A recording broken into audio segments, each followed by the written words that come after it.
Hi guys, welcome to Making Sawdust. I'm Kevin. Thank you for joining me. I finally did it. Yes, I finally did it. I uploaded a video on Wednesday for Workshop Wednesdays. This is a playlist that is going to be a little more casual in style, but it's going to cover the stuff that I've been doing in the shop through the week and since the last Wednesday upload. Today, we're going without notes. I can do it too. Again, Workshop Wednesdays, a little more informal. This one in particular is going to be a couple unboxings, actually, not no cheap tool reviews or anything like that. These are actually subscriber, follower sent gifts, and I have 3 of them actually. 2 of them I'm going to name, kind of give a hint to who they came from, Dylan's Woodworks and Samcraft. But, you know, a couple little breadcrumbs for you guys to follow. And we are going to get right to that. We're going to talk about what I just did to my bandsaw and something else. Oh yeah, Sunday videos are going to focus on a real evergreen side and educational side. So it could be a jig or a fixture for a bandsaw. It could be refurbishing my table saw and tune-up tips. It could be, I have a list of shop projects I really want to get done before January 1st, 2021. Hint, there may be a shop tour video. And for some of you folks that have just joined the channel, let's just say the 2020 year of 2020 and part of 2019, there has been a huge transformation in what I'm doing down here in the shop. That really leads me right into the project that I'm going to be coming up, not this coming Sunday, but probably the following Sunday, and it involves this guy right here, and it involves this area right here is where I do 99% of my glue ups. This is a 3/4 inch melamine countertop. It's actually not even screwed down to the frame, but that was kind of intentional too, because I wasn't exactly sure how my workflow was going to go, where my tools were going to be placed, and what area I needed to do my glue ups. I stand up doing my glue ups. My benches are nice and high, so that actually helps my back. So that's one of my tips. If you are building benches, there is no perfect height for a bench. It really is dependent on your stature and your style of working. With the dirt floor that I have, I've actually been able to kind of dig in like my pitcher's mound, and it is a very comfortable area. If I was standing on concrete, oh boy, my back would probably be even worse than it is right now. But this area right here is being occupied by glue ups. My sanding station, my planer, my table saw. Well, I need a place to put my bandsaw.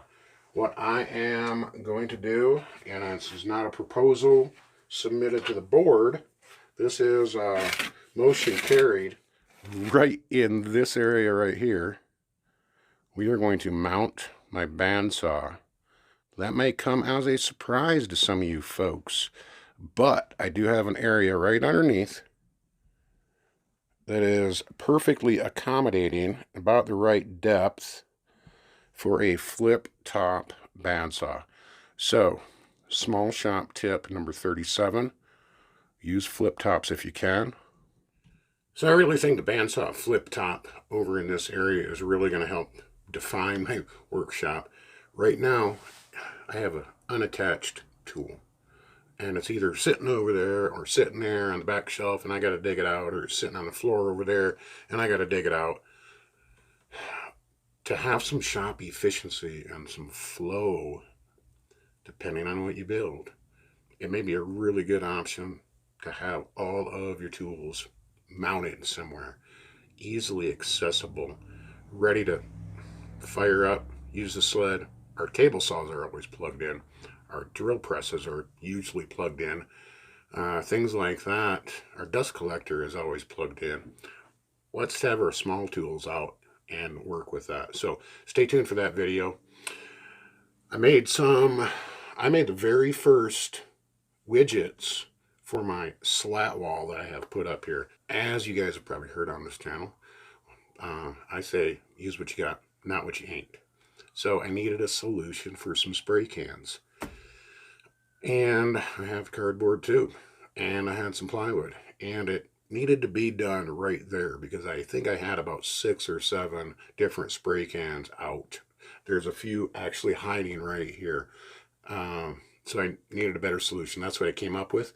I might make a video. I might make more of those. Make a little thing for down there, holds a glue bottle and my 2P10, and maybe I keep my spray paints down at this end, poly, stuff like that. So those are fun little projects. It keeps me busy. But let's open up the very first thing that I got from a subscriber.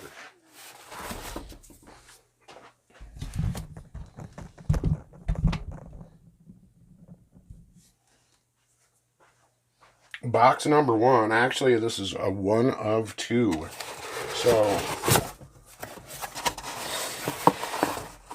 one subscriber from New Hampshire, thanks Mike, sent me a box of wood. I have some 3/4 cherry. I think he said this was possibly like a locust or a maple. I have a little video he made of that. Not entirely sure, but it's going to make some cool boxes, I bet. And I have some real good gray. That's going to be super cool. And then I got these. These all appear to be like a red oak, I would say.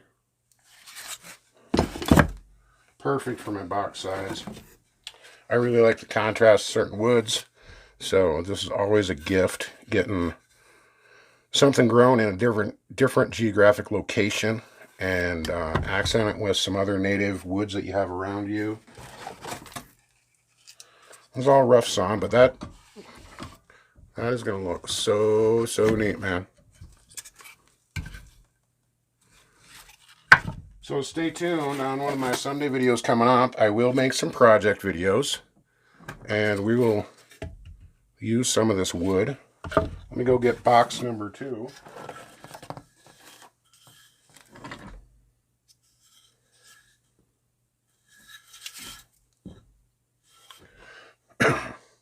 Things like this, those make really good inlays, accents, bow ties, knobs, finials, you name it. If I had a lathe, well, I do. I have a shopsmith. And if I had some chisels, oh, spoiler alert, guys. The next box we're opening up is a set of lathe chisels that a subscriber sent.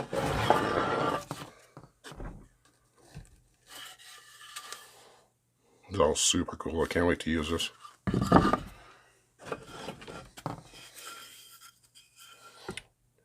Probably maple. I know a few pieces of these are maple. This is also very interesting. Mike, leave a comment if you can recognize any of these.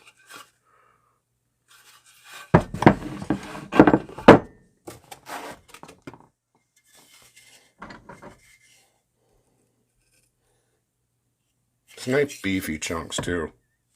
That's going to be so awesome. Super happy about that.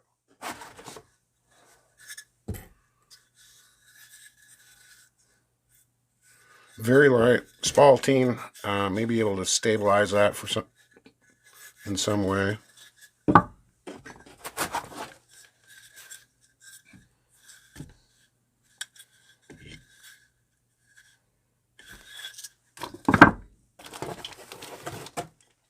I am not a hoarder. Everything you see here is inventory.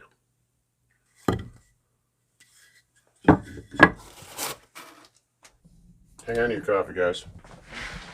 So, guys, I got an email, and subscriber, not that I know if he's ever commented or not. I haven't recognized the name. I just want to say, man, this is like just a fantastic gift. I know you had mentioned in your email that you'd watch my shop tour, and I must have mentioned I haven't reviewed the video again. I already watched it like 47 times trying to edit it. I must have said something about not having any lathe chisels, and I would probably use my Shopsmith if I had it. Contrary, I use my Shopsmith as a drum sander right now, but that's beside the point. He was so kind to send me a set of 8 brand new old stock Craftsman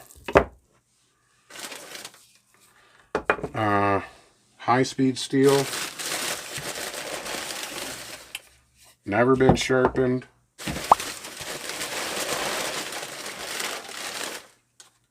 Chisels.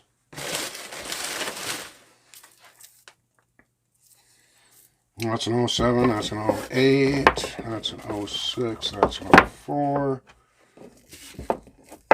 that is a 01, that is 05, 3, 2, and a 1.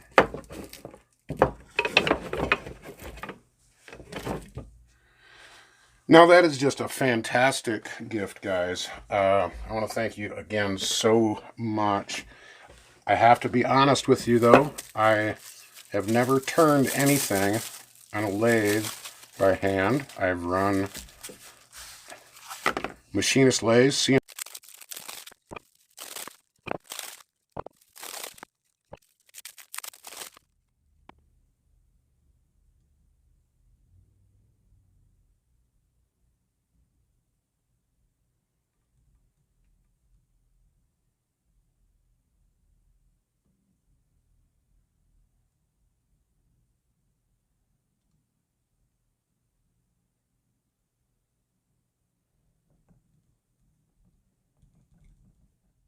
Again, I just want to say thank you, unnamed subscriber. I don't know if you want me to mention your name or not, and that's probably totally fine. I won't do that. I really appreciate these chisels. It is a great score. You'd mentioned that a friend had given them to you, and you've had them for some time, and you already own a set probably just like this. I think that's how it read. I really do appreciate that. It's a fantastic gift. I bet you deserve me to spend some time making a faceplate for my Shopsmith and a tool rest and some tailstock modifications, and we will get to some turning. Obviously, we're going to get to some sharpening too. Maybe a rookie series on chiseling, or maybe a rookie series on lathe chisel sharpening. I have no idea. One other subscriber gift. Sam over at Samcraft sent me this awesome work apron. I usually come upstairs into my house out of the dungeon workshop, and I look like Pigpen from Charlie Brown cartoons. I am just dusty if I don't remember to blow off. So this is a way, first, I can keep my pencils and keep my square and keep other stuff. But I can also take it off down here in the shop, and I can stay relatively clean. Dust collection does not do everything in a shop. This Sunday's video coming up is an organizer using dollar store organizers. I have a batch of these. I'm going to make some sort of creative system. You know, you can go to Harbor Freight and buy organizers. You can go buy a Lista cabinet or toolboxes. When you're a bit of a hoarder and a repurposer and a recycler, you have a lot of odd shaped stuff. So these organizers, you're actually meal prep storage containers. I actually have 3 cubbies in them. There is 5 in each pack, and I have a few packs. So I am going to make a parts storage, pieces and stuffs storage. If you get that, guys. Thank you for joining me here on Woodshop Wednesdays. Again, this is going to be a little more informal video on their Wednesdays. Sundays are going to be good and instructional. I have some really cool projects coming up, like this. The bandsaw flip top. Maybe I let the cat out of the bag there. Maybe I didn't, depending on how I edit this video. I want you to stick around for that. As if this is the first time to stop at Makin, if this is your first time over to Makin Sawdust and you've stuck around this long, you might as well hit the red button, click the little bell next to it, and as always, get out in your shop and make some sawdust.